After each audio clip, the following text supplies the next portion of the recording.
मतलब उसे इतना टॉर्चर करते हैं कि बेचारी वो कमजोर हो तो मर जाए, इतना खौफ बेटे का। अच्छा, मैं आप लोगों से एक छोटा सा सवाल करना चाहता हूं, जवाब दीजिएगा। आपको बेटा चाहिए क्यों?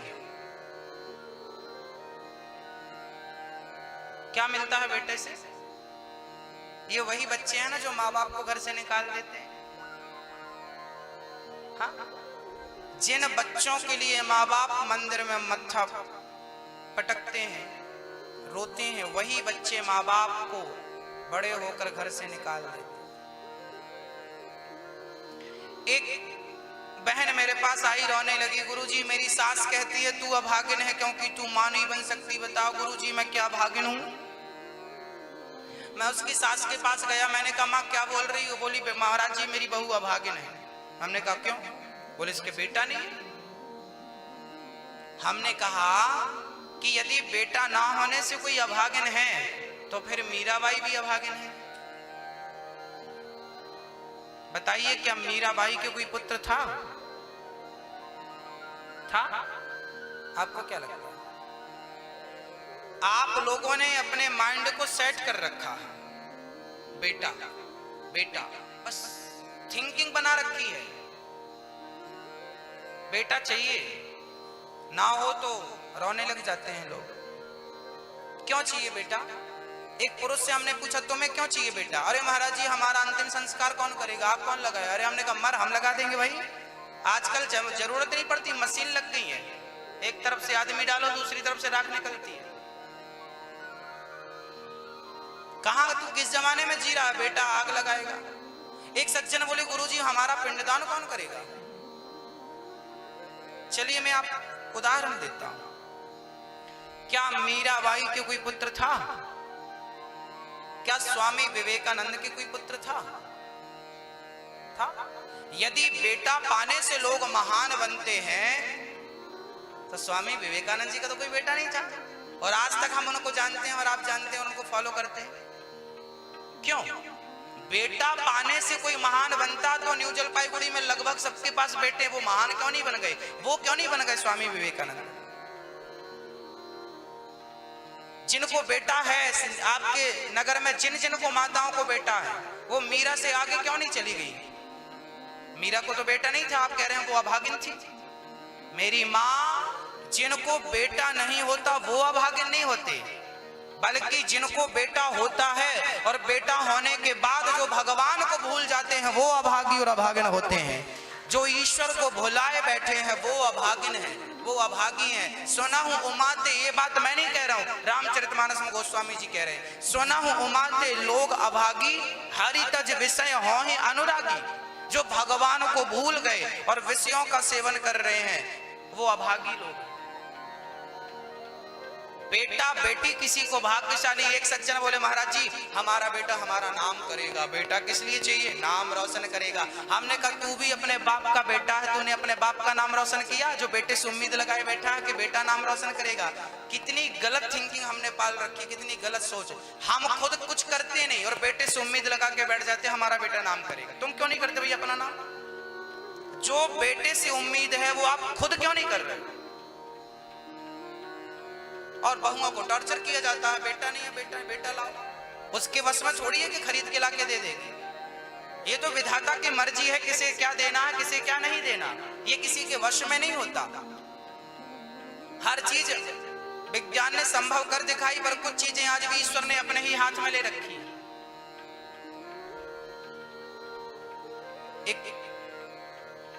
अच्छा आप कह रही हो कि बेटा जिनको नहीं वो अभागिन है, तो बताओ क्या माँ यशोदा को बेटा था? बताइए, माँ यशोदा ने पुत्र को जन्म दिया था क्या? बोलो। फिर आपके हिसाब से तो माँ यशोदा भी अभागिन हो गई, मीराबाई भी अभागिन हो गई, क्योंकि आप तो कह रहे जिसके बेटा नहीं वो अभागिन होता।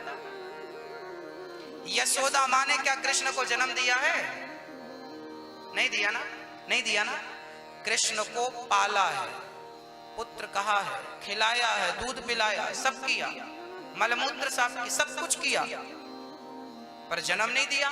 जरूरी नहीं है कि जिसने गर्भ से पुत्र को जन्म दिया हो वही मां बने। अरे जिसके अंदर बच्चों के प्रति ममता जाग जाए और किसी को भी वो पुत्र कह के पुकार दे, वो मां बन जाती है उसी दिन। गुरु गोविंद साहब के 5-4 बेटे थे। गुरु गोविंद साहब की पत्नी रोती रोती आई, बोले आपके 2 बच्चों को तो युद्ध में मार दिया गया और 2 बच्चों को मुगलों ने जिंदा चुनवा दिया था। क्या किया था? जिंदा चुनवाना, समझ रहे हैं ना? दीवार पर चुनवा दिया था, खड़ा करके दीवार बनवा दी थी, अंदर कर दिया था मोटी दीवार। पत्नी रोती रोती आई, आपके बच्चों को दीवार पर चुनवा दिया गया, मर रहे हैं, कुछ करते क्यों नहीं? तब गुरु गोविंद साहब ने कहा था, पगली रोती क्यों है? अरे मेरे बच्चे हैं, मैं जानती हूं बच्चे क्या होते हैं। तब गुरु गोविंद साहब ने मुस्कुराते हुए कहा था, देवी तेरे 4 बच्चे मरे हैं ना, 4 बच्चे मर गए तो गम क्यों करती है? ये देख तेरे हजारों बच्चे अभी जिंदा हैं, ये जिन पर तू दृष्टि डाल रही है सब तेरे ही बच्चे, ये जितने जिंदा हैं ये सब तेरे। मान लो तो सब आपका है। आप मेरी बहन हो, आप मेरी माँ हो, आप मेरे सखा हो, आप मेरे बंधु, मान लो ना। और नहीं माना तो फिर भाई भी अपना नहीं होता, लात मार के निकाल दिया रावण ने घर से भाई को। मान लो। जगन्नाथपुरी में जिन्होंने जगन्नाथ भगवान का मंदिर बनवाया, उनका नाम क्या था पता? इंद्रद्युम्न। इंद्रद्युम्न की पत्नी का नाम था गुंडीचा। गुंडीचा वो राजा रानी जगन्नाथ भगवान का मंदिर उन्होंने बनवाया था। जगन्नाथ जी को विश्वकर्मा ने आके बिठाया था और ब्रह्मा ने आके प्रतिष्ठा कराई। मतलब वो इतने बड़े राजा थे, इतने बड़े संत थे, इतने बड़े भक्त थे कि ब्रह्मा जी आते थे और जगन्नाथ जी की स्थापना कराते थे और यजमान वो थे। जगन्नाथ भगवान की प्रतिष्ठा गुंडीचा और इंद्रद्युम्न ने कराई थी। बहुत प्यार करते थे जगन्नाथ जी से। एक दिन जगन्नाथ भगवान प्रकट हो गए, राजन आपको क्या चाहिए? आपको क्या चाहिए? क्या चाहिए?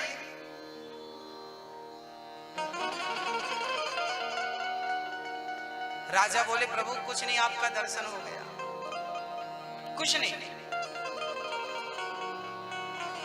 आप बताइए। भगवान जगन्नाथ जी ने कहा, माँ आप बताओ कि आपको क्या चाहिए? गुंडीचा बोली, मुझे कुछ नहीं चाहिए, आपका दर्शन कर रही हूं ना, बस। भगवान बोले, आपके कोई संतान नहीं? अच्छा, उन राजा के, उन रानी को कोई पुत्र नहीं था, बेटी भी नहीं थी।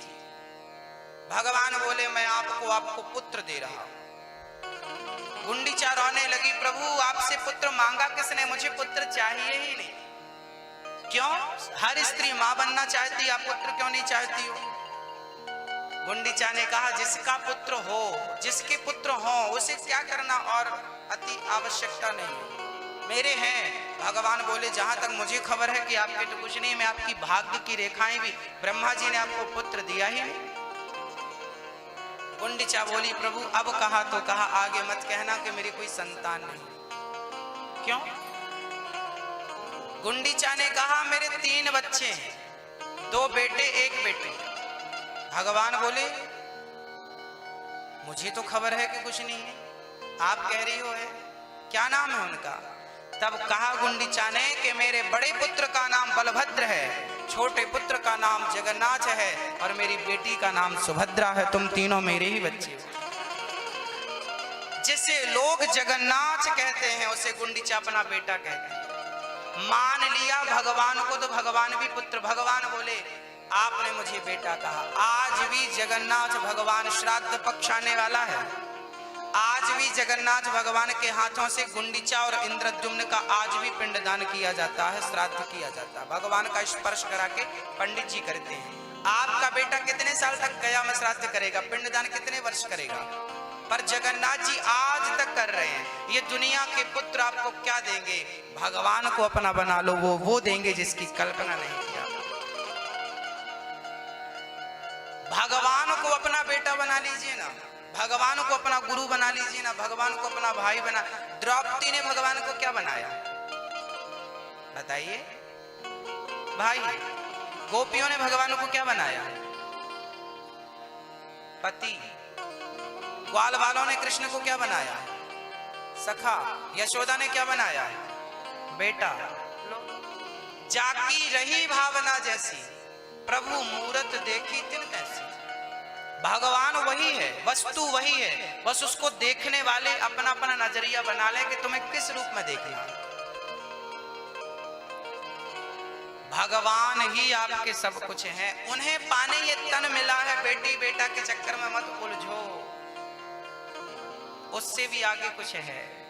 सोचो, आत्मदेव जी को पुत्र नहीं मिला, घर से निकल पड़े, दर दर की ठोकर खाते जंगल में पहुंचे। महात्मा जी ने कहा ये फल लो, अपनी पत्नी को खिलाना, तुम्हें पुत्र चाहिए होगा। पत्नी को फल खिलाया। आत्मदेव जी की पत्नी धुंधली बड़ी अज्ञानी थी, धुंधली ही थी, फल खाया नहीं, गाय को खिला दिया। और बहन से बोली तुम बेटा दे देना, मैं कहां पैदा करूंगी, कहां कष्ट उठाऊंगी, सब झंझट है। धुंधली बोली कि मैं फल खा के गर्भवती हो गई और कभी मेरे घर चोर घुसे तो मैं भागूंगी कैसे? अब सोचिए वो तर्क कर रही है, कैसी उल्टी कामना कल्पना कर रही है। बोले मेरे घर पे आग लग गई तो भागूंगी कैसे? बेटी धुंधली की बहन को बेटा होने वाला था, बेटा खरीद लिया पैसा से, और गाय को फल खिलाया तो गाय ने एक सुंदर बच्चे को जन्म दिया, नाम रखा गौकर्ण। और धुंधली के जो बहन का बेटा हुआ पैसों से खरीदा तो उसका नाम रखा धुंधकारी। दोनों बड़े हुए पर दोनों में जमीन आसमान का अंतर था। कि यत कालेन तौ जातौ तरुणौ तनया बभौ गौकर्णः पंडितो ज्ञानी धुंधकारी महाखला।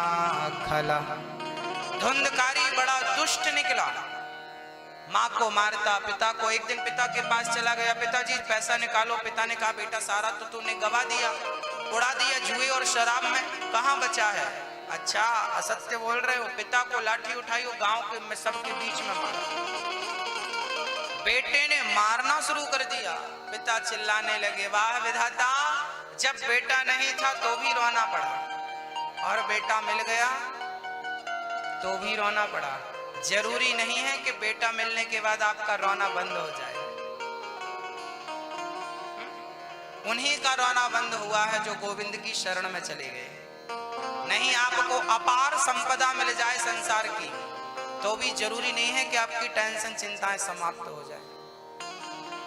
पूरी न्यू जलपाईगुड़ी आपके नाम कर दी जाए, पूरी प्रॉपर्टी आपको दे दी जाए, तो भी गारंटी नहीं है कि आप सुखी हो जाए। पूरा बंगाल आपको सौंप दिया जाए, बंगाल का मुख्यमंत्री बना दिया जाए, तो भी जरूरी नहीं है कि आपको शांति मिलेगी। जो बनी है वो कहां शांत है बेचारी, उन्हें कहां शांति मिल रही है।